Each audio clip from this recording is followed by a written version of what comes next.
What happened 47 years ago in the New Mexico desert? Did a UFO really crash in the middle of the night? And if it wasn't a UFO, what was it?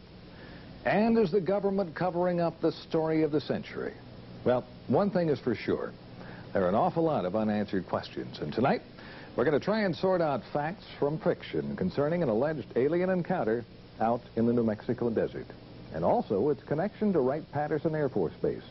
Plus a few startling evidence pieces that show that the story did not end there. On the morning of July 3rd, Mac Brazel finds some rather unusual wreckage scattered across his property.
And then on the other gurney, there was a crash bag there that was unzipped, and it had a little body, she said, that was almost complete. It hadn't been mutilated.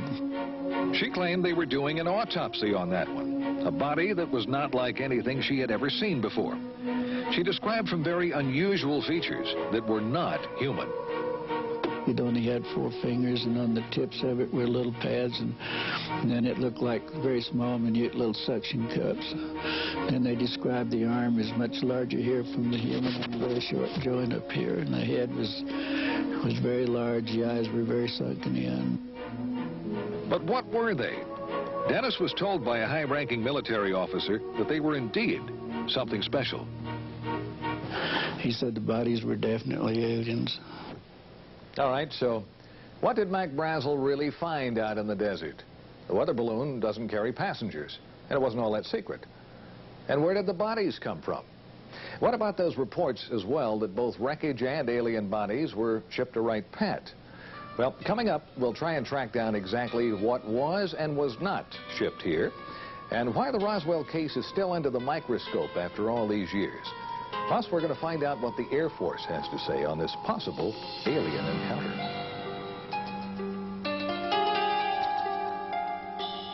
Again, it started attracting real attention around 1979, when some well-established researchers, including Stan Friedman, Bill Moore, Kevin Randall, and Don Schmidt, started to dig into the story. Witnesses talking about another crash site miles from the Brazel Ranch and alien bodies. Also, rumors of a Wright Pat connection grew. This teletype from the FBI office in Dallas to the one in Cincinnati mentions a disc and balloon being sent to Wright Field for examination. And Army Air Corps pilot Pappy Henderson admits that he flew wreckage of a crashed saucer from Roswell to Dayton, and he tells a friend that he saw alien bodies. The question is today, 1994, where is the material? Where are the bodies? Certainly unique specimens would have been preserved. Authors and researchers Kevin Randall and Don Schmidt have just released the latest book on the Roswell case. And they told me witnesses have shed even more light on the story. We've talked about civilians and military who were there. We have over 50 sworn affidavits all attesting to personal involvement in this case. And more than one witness has mentioned government cover-up.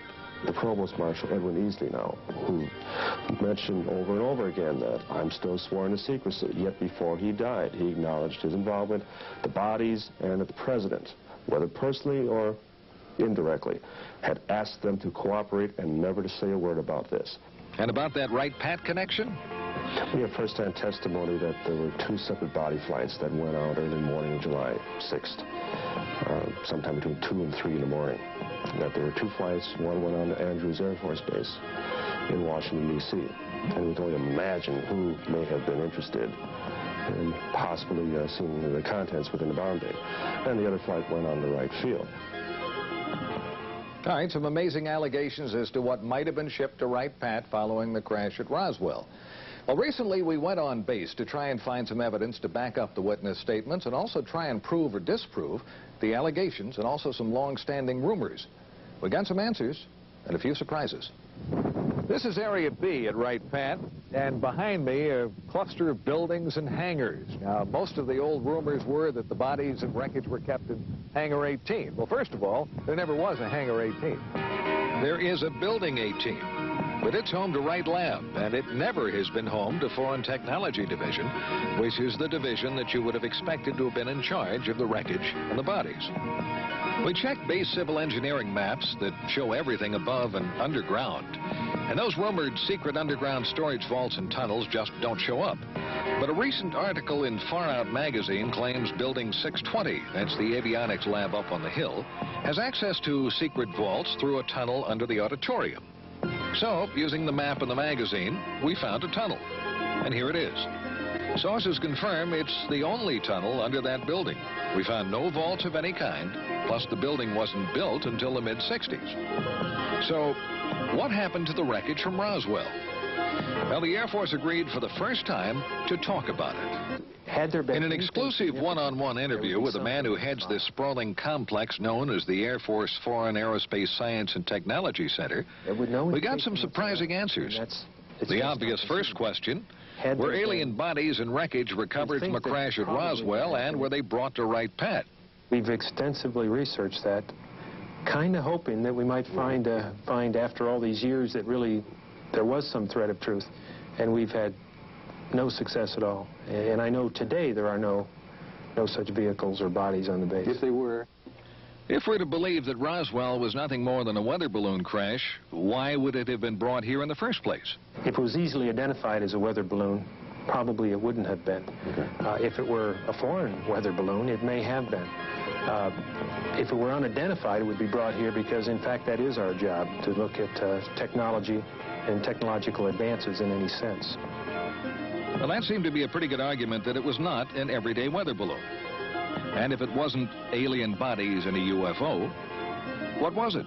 Extensive research here, we found just no indication at all of any kind of incident at Roswell. I mean, we have nothing on record for that investigation. But we did learn that there was a Roswell file in one base office.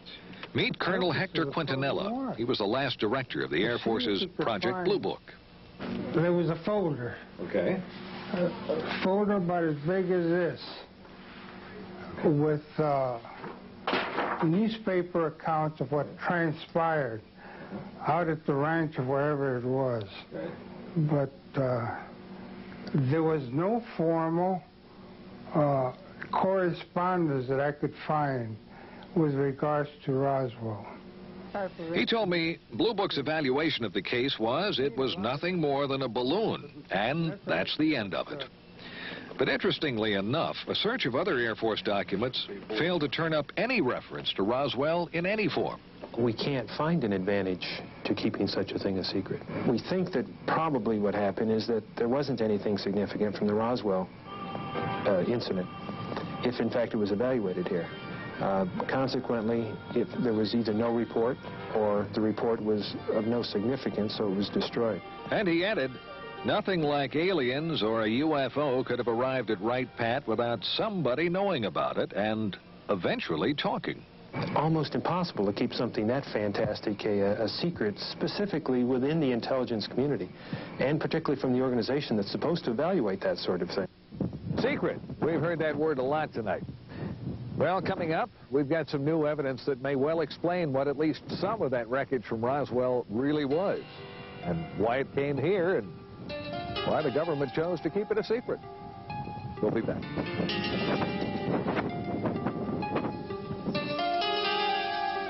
The official story was nothing more than a weather balloon that crashed near Roswell, New Mexico back in July of '47. And there are as many theories as there are UFO investigators, but every one of them agrees on one fact. Something unusual crashed right here on Mac Brazel's ranch near Corona, and the government covered it up.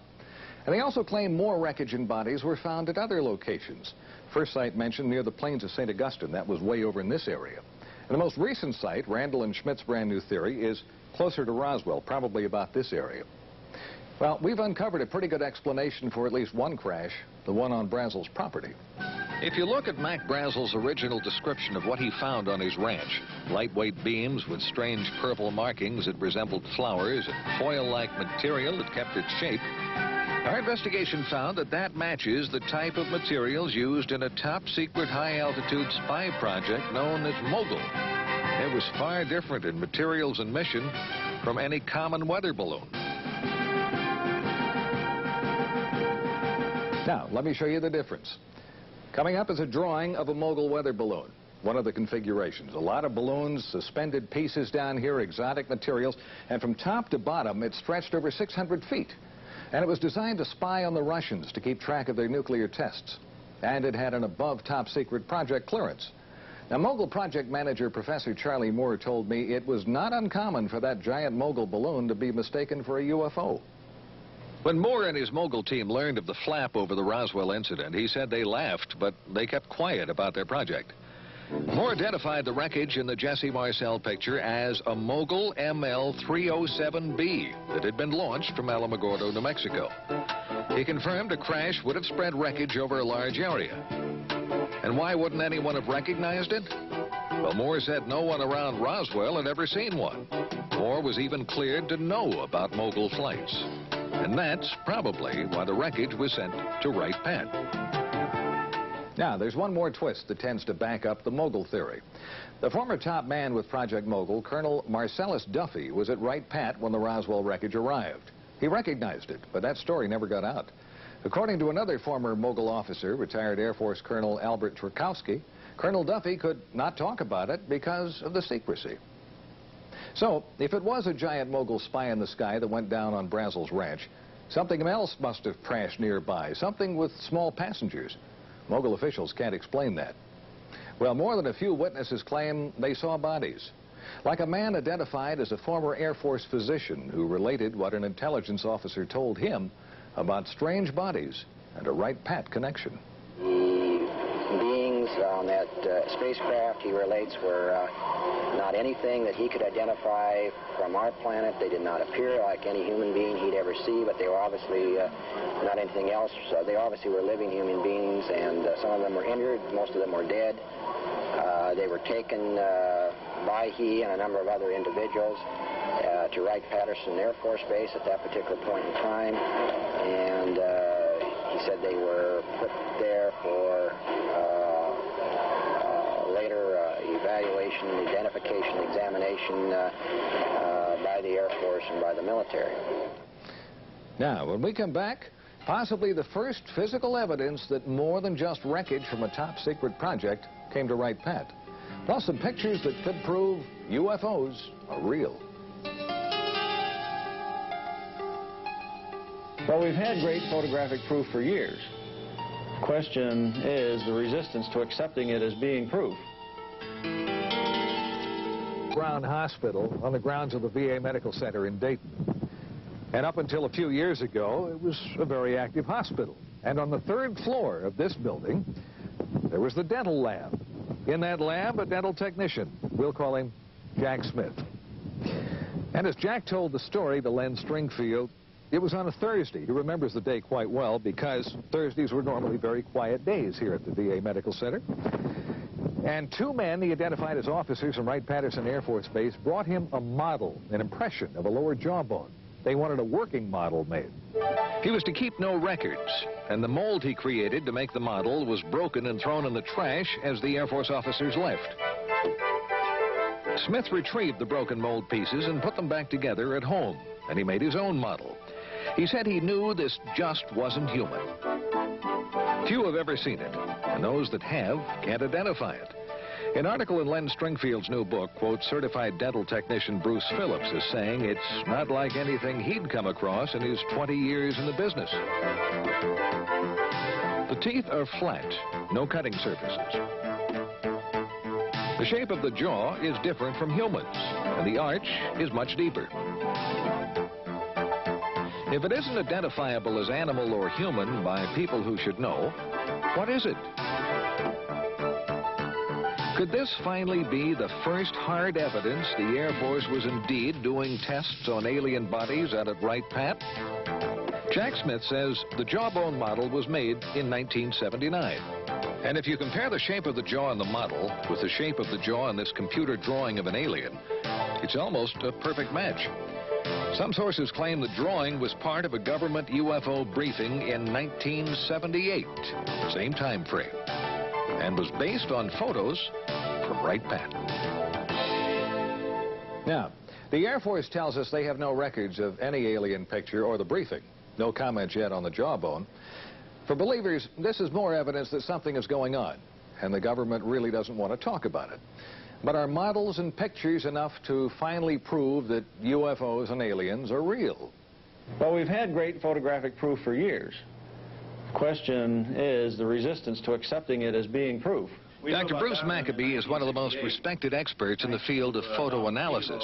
And Bruce says some pictures taken near Gulf Breeze, Florida back in January by Ed Walters would have been pretty tough to fake. The first picture shows an unidentified object with an F-15 closing in. The next shows the plane flying by the object. Here you have a situation where the airplane actually got in between the camera and the object. Walters claims the plane made a U-turn and the object flew away at high speed. Maccabee showed me videos of other sightings around Gulf Breeze at around the same time, and they were ones that were hard, if not impossible, to explain. Skeptics have often said, you know, if this stuff were real, you would have photos and videos. What can I say? Now you've got photos and videos. Now you've got photos and videos. It's interesting to note the Air Force has never said that UFOs don't exist. Was this a break in a curtain of secrecy surrounding the real UFO story? Has the government really been covering up the story of the century? It all comes down to what you believe. And as in the past, it remains the controversy that won't die. And whether the evidence connecting Wright Pat to the UFO phenomena is accurate or not, the base is forever a part of that legend. I'm Carl Day.